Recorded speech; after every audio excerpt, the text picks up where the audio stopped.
I want to thank everybody for gathering with us here today, and we are especially pleased to have with us today Secretary Kristi Noem from the Department of Homeland Security, who will share with you a lot of information herself. Before I do pass the mic to her, there are several things that I want to announce as well as some things to share. First, what I have observed in this community over the past 24 hours is what I call quintessential Texas. When Texans face a challenge, we come together, we unite. And that's exactly what's happened over the past 24 to 48 hours in this community. Nothing more than extraordinary devastation. And the worst thing that could have happened in this community fell upon it. They could have fallen apart. They could have fought against each other. But instead, they understand the importance of unity. That's what Texans do. That's what we will continue to do. Along those lines, something else to double down on what I said last night. We will be relentless in going after and ensuring that we locate every single person who's been a victim of this flooding event. We're not going to stop today or tomorrow. We will stop when the job is completed. Between now and whenever that day arrives when the job is completed, this is a 24/7 operation, day and night, because we know that we are looking for Texans and Americans, and we put them as our top priority, and we will find every one of them.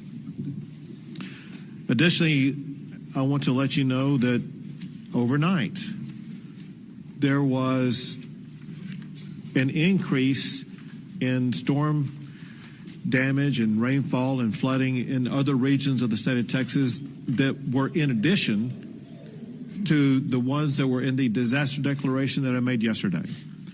What I'm going to sign today is an expanded disaster declaration that adds the following counties to what I signed yesterday. This disaster declaration includes Bexar County, Burnett, Caldwell, Guadalupe, Travis, and Williamson counties.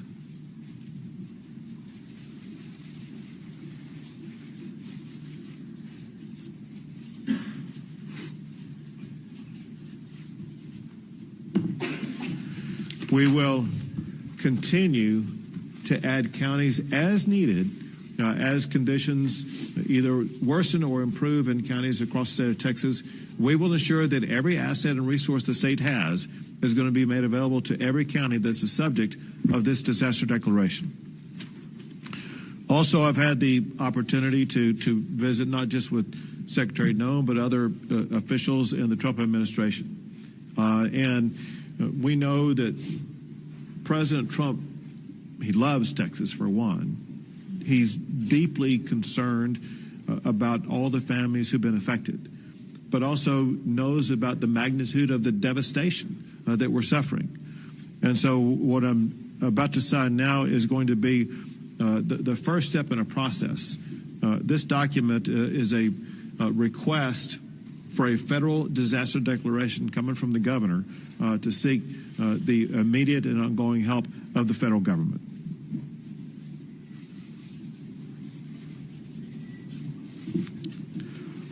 I want to express my gratitude in advance to President Trump for his entire administration for their devotion to the state of Texas.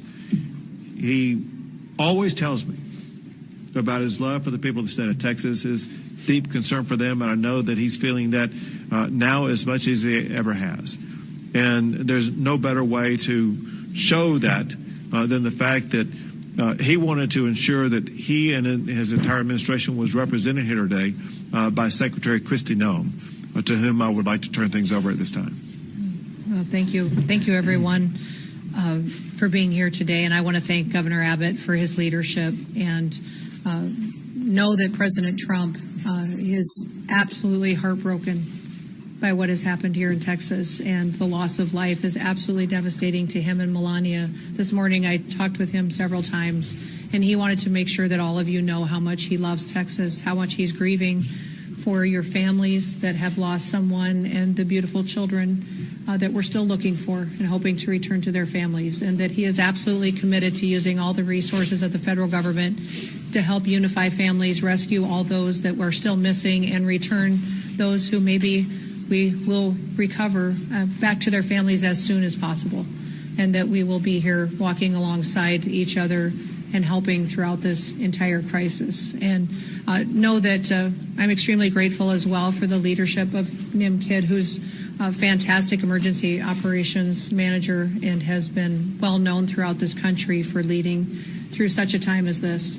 And this tragic situation is something that is unprecedented.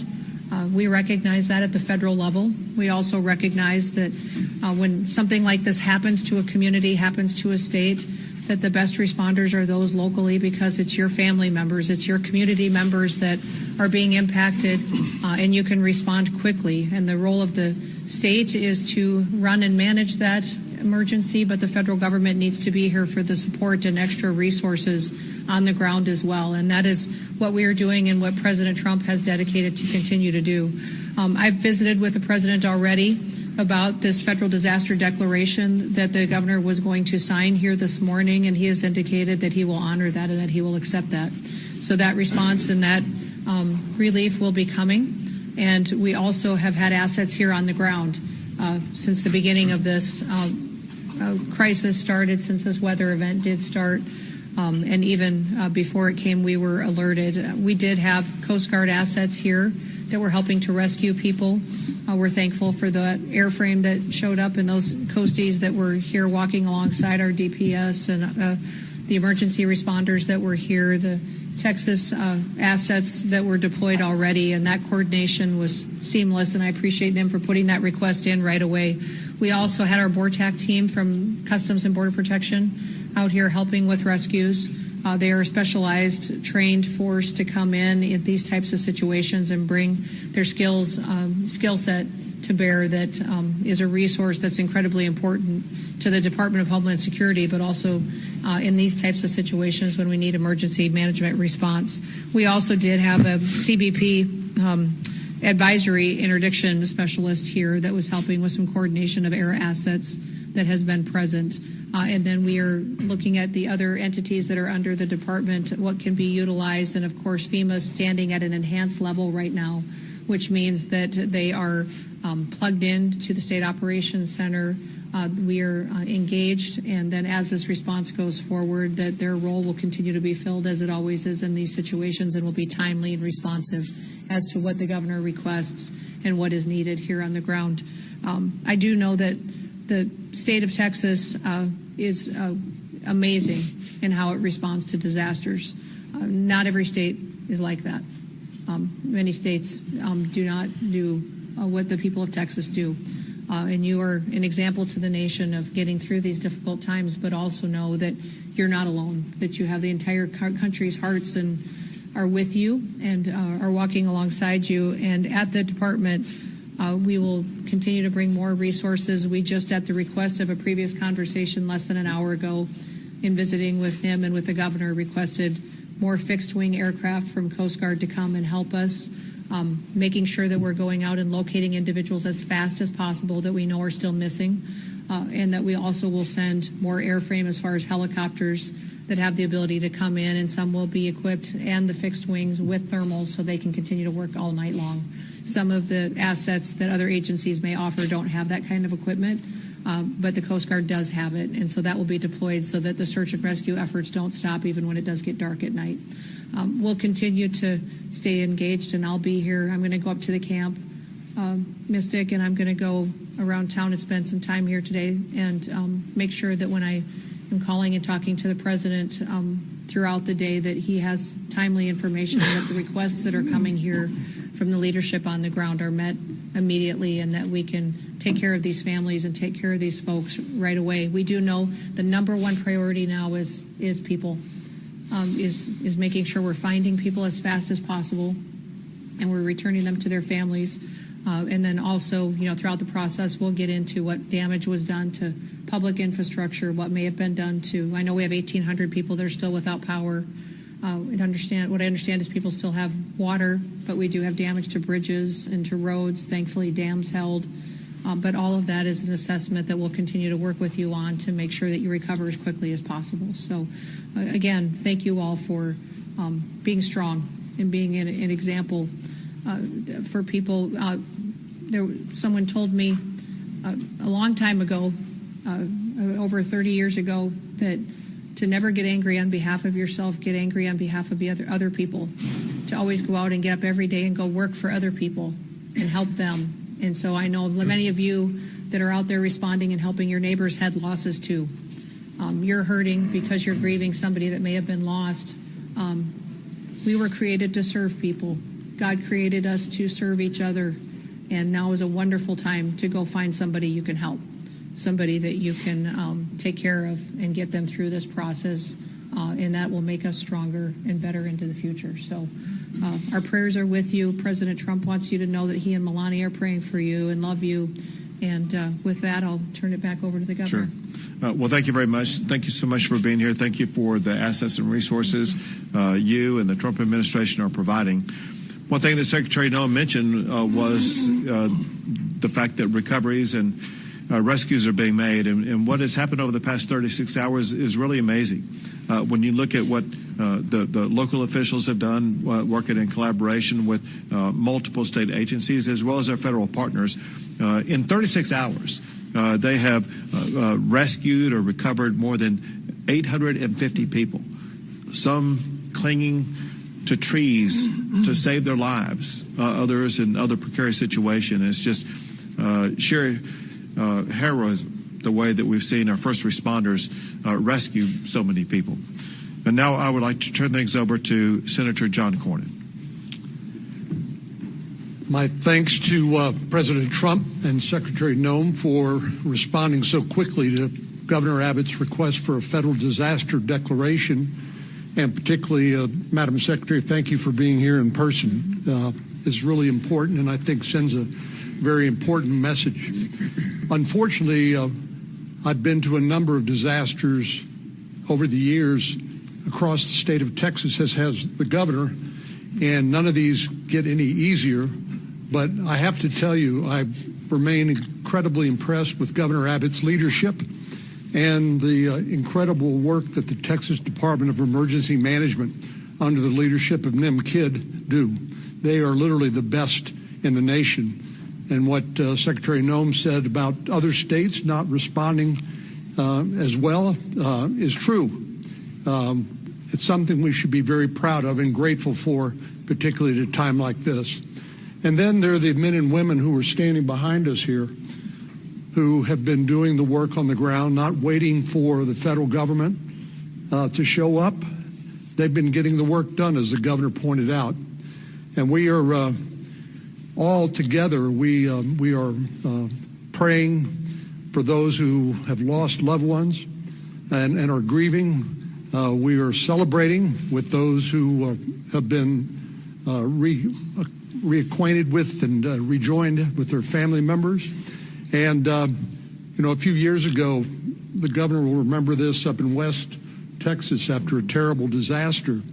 A county commissioner there said something to me that I think is appropriate at a time like this. He said, being from Texas is not just about where you're from, it's who your family is. And so when things like this happen, we come together as a family, as Texans, in a way that I'm very proud of. But it's very important because this is who our family is, and we owe it to them.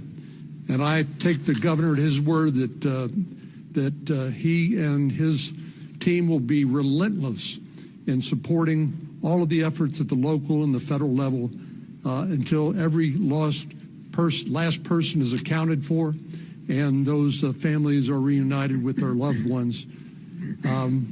But, Governor, thank you again for your leadership. Secretary Noem, it means a lot to us for you to be here. And we appreciate Governor Abbott and Chief Kidd, but we appreciate President Trump and you responding so quickly to the governor's request for disaster declaration. Thank you very much. Thank you. And now Congressman Chip Roy. Thank you, Governor. Thanks all of you for being here. Before I was crazy enough to run for Congress, my family and I started a tradition of coming down to Kerrville for 4th of July. And we've been coming here every summer since my kids were little. They're now 14 and 15 to see Robert Earl and whoever else was playing. And pictures have been popping up my phone, the ones that, kick on the anniversary of different shows, a bunch of different shows over the last decade. It hits home. It really does. It hits personally for those of us for whom this is our community, our home. My family lives in Hays County, but we spend a lot of time in Kerr. And I can't say enough about the local leadership and what they've been doing in the face of this disaster. Your city manager has done an extraordinary job. Your sheriff has done an extraordinary job. I could go down the list of everybody, and I'll leave somebody out.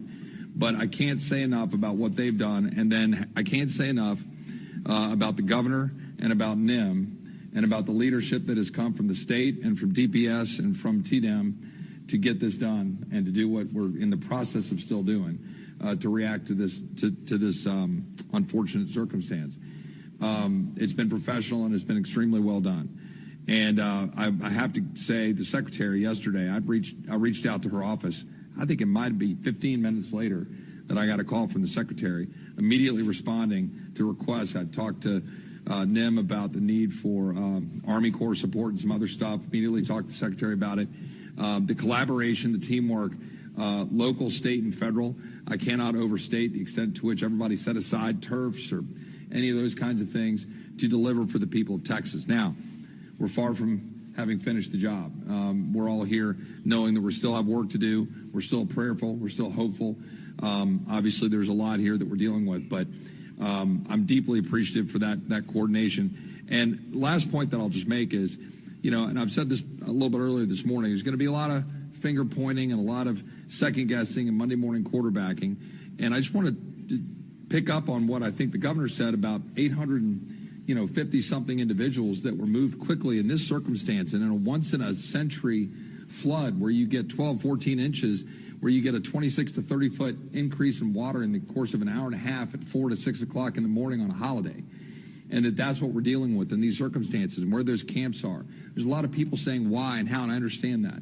And I understand why parents would be asking those questions and all of the media. But where we are right now in terms of what we've done to be able to protect people, move them, get them out of the camps, and the heroic efforts of people that worked in those camps, directors of the camps, people who own the camps, who not just risked their lives, gave their lives to try to go save the lives of those kids. That's who they are as Texans. And I'm so proud of that. And I'm so proud of the work that everyone's done to do that. And now we just got to finish the job and be with the people. And importantly, pray for the families who have lost their loved ones. Thank you. Now, Kerr County Judge Kelly. Yes, I think I'm the only one at this table that lives on the Guadalupe River. And our properties were devastated. And I barely got home yesterday. I started my morning ushering in a crew with a skid steer and 2 dump trailers, 3 trucks, 9 men to start trying to rebuild what went down the river. I then had the opportunity to come here where I was asked to go over to the funeral home. I had issues over there. I am a 50-year lawyer and a mediator and arbitrator, and we had some issues that needed attention. And I got to see firsthand many of the body bags, and it breaks my heart. And coming back from that, we had a opportunity to go on a helicopter ride with the senator and the mayor and inspect the devastation. We flew all the way up the South Fork, all the way to Criders. And you can see what's happened, and it's going to be a long time before we're ever going to be able to clean it up, much less rebuild it. But There's nothing on the other side of Criders. It's just hill country. And we didn't know. We know we get rains. We know the river rises. But nobody saw this coming. And what I really have to report to you is it was a godsend to be able to get out of the helicopter, walk back into this building, and sit down with these people and cooperate, arm in arm, hand in hand, to do the best we can to work the process. The rescue has gone as well as can be expected. It's getting time now for the recovery, and that's going to be a long, toilsome task for us. And what I would reiterate that I've heard others say is as long as we stay together, we'll get this done. Thank you. Thank you very much. And now, Mayor Herring. I want to start off by saying thank you on behalf of the city of Kerrville and our 25,000 citizens. I want to say thank you to the federal government, the state government, county government. You know, as I look around the room in the Emergency Operations Center, I don't see different agencies from the state, the federal, the county. I see one team working together. It's important for our community to know it's one team. We will rescue those in peril, and we will find those who are lost. I continue to ask everyone who sees this today to pray for Kerrville and Kerr County. We need your prayers. And thank God we have the help of the federal government and the state government in this horrible, horrible crisis. Thank God for our country, and thank God for all the help we are receiving today. Thank you. Now, TDM Chief Noem. Thank you, Governor. My heart breaks. It's broken for those families that have lost their loved ones, and that fuels our drive to continue to search for them, and we will not stop until we find every one of them. I have to start by thanking our local first responders. Those men and women on the streets live here, they work here, their families are here, yet they got on the truck and they got in the car and they got in the ambulance and they went out and they did everything they could to save their neighbors. You also have volunteers all over this county that do the job for free, that were out there working to save lives, many times putting their own lives and their property at risk. Our state partners have been phenomenal, nothing short. Madam Secretary, your federal team has been nothing short of remarkable and impressive. I'm grateful for that. Every time I've reached out to you or your staff or Acting Administrator Richardson or the Acting Regional Administrator, I don't think the phone has rang twice before you've answered. Thank you for doing that. Thank you for being here with us. Life safety continues to be our number one priority. We will continue the search until all those that are missing are found. We will start cleanup and property damage assessments as soon as possible. Our teams from FEMA have been in the State Emergency Operations Center since before we started operating on this event. They are exactly where we need them to be, doing exactly what we need them to be doing. Our Border Patrol partners have been here, and I'm so grateful for the U.S. Coast Guard. Acting Administrator Richardson and Regional Administrator Stoller have been great partners to us. We continue to work forward. And if I may, I'd just like to run across a few more of the numbers. 1,331 state additional personnel that have been added to this response on top of all your local responders. Over 906 state assets here. That's 125 from our agency, 172 from the Urban Search and Rescue Team at Texas Task Force 1, over 160 from the Department of Public Safety, over 250 from the Texas Department of Transportation, 170 from the Texas Wildlife Department, Military Department 136, and the A&M Forest Service here with 115, and almost 190 people on the health and medical side. Governor, our team stands ready to assist this community. Thank you very much. One last thing, and that is there is a word that's been the most common word that's been spoken over the past 36 hours, and that is the word prayer. It's been repeated by the people who are watching this as we speak right now. It's repeated often on social media, through phone calls, through texts. And those prayers are answered in so many ways. Answered by that child who was being swept down the river and happened to find a tree to cling on and was able to continue with uncommon strength to be able to remain clinging to that tree until a helicopter was able to descend upon her and lift her out of that harrowing situation. It could have been the reason why water stopped rising into a home or a cabin or something that would have caused an entire building to float away. It could be the reason why there have been so many people have been located wherever they were down the river basin. It could be something that prevented somebody from getting into the water to begin with. All we know is that prayer does work. Your prayers have made a difference. We ask for continued prayers as we continue our efforts to locate everybody who's been affected by this, and pray so much for the families who have lost a loved one, who are going through challenging times that they never imagined on the 3rd of July that something like this would happen. Prayer matters, and we thank God Almighty. God has blessed Texas and will continue to bless our great state.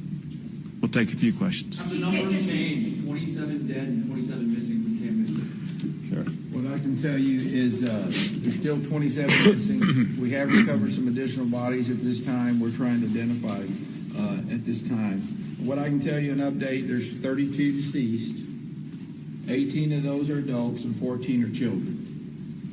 5 of the adults remain unidentified and 3 children remain unidentified. We are still working on that this time. As I said earlier this morning, the numbers are going to continue to change. They're going to continue to change till we're done. It's been a very good day as far as being out there and being able to do some things, and we've got a lot done. Chief, early on there was a lot of conflicting information about the search, about the number of fatalities, the missing, even a lot of families and parents were rightfully concerned and more importantly confused about all this information. We just heard the judge refer to this as a shift from rescue to recovery. Can you clarify what that means? Are we talking about these missing people no longer believed to be alive? You'll need the judge to answer that piece. Our state assets and local partners are continuing to search for live victims. Is there any indication that there are still people out there alive? Any evidence? History would tell us that after a certain time period, those chances diminish, and we can talk about all of the numbers and the metrics on that. Our hope and prayer is that there are still people alive that are out there, and we are still actively searching for them, and we will continue. And listen, that will turn into recovery at some point, and none of us want to put a time period on that right now.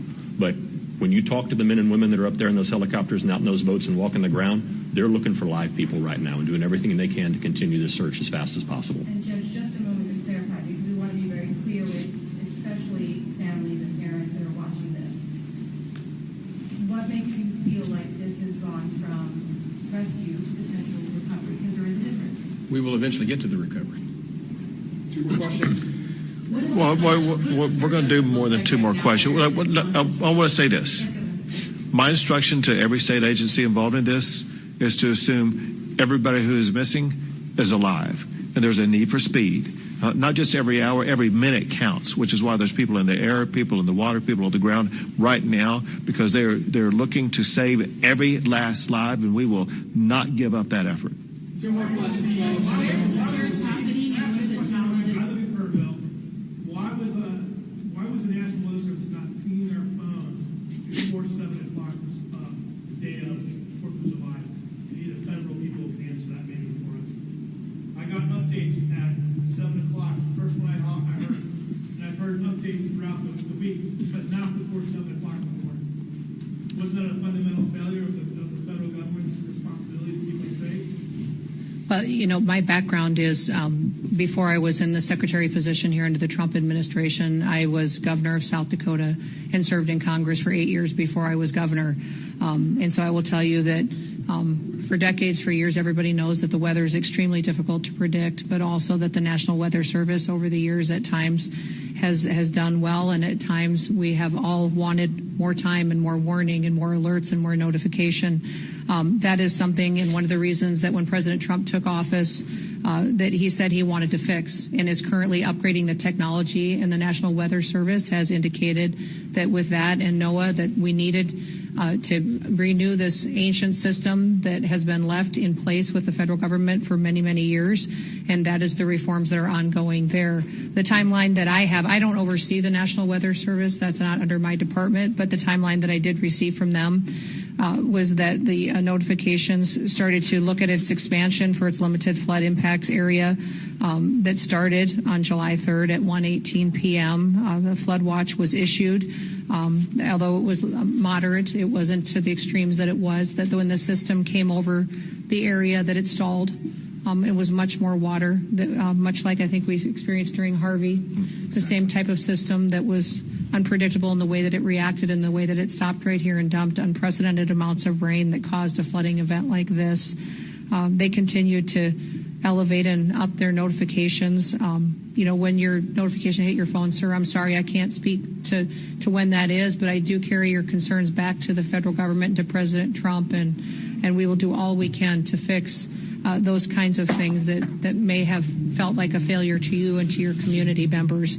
But we know that everybody wants more warning time, and that's why we're working to upgrade the technologies that have been neglected by far too long to make sure that families have as much advanced notice as possible. But one more question, folks. Can you please speak to the search efforts and where that's happening and what the challenges are? Question was search efforts. Where it's happening, challenges, what it's looking Yeah, the entire river is being searched from the northernmost impact all the way as we run down. You have assets in the air that are still doing searches. You have boats that are in the water doing searches, and you have ground crews doing searches. As the water recedes, new areas being uncovered and searched, and you have human and canine that are working those banks and will continue. It's a grid situation where we've got maps in there in the EOC where you can see what group is assigned to what area and reporting back to command if they find or if they continue to clear. And that process is going to keep going. We are not stopping until we find everyone that's missing. Great. Thank you, everyone. That's all we got time for. Go ahead.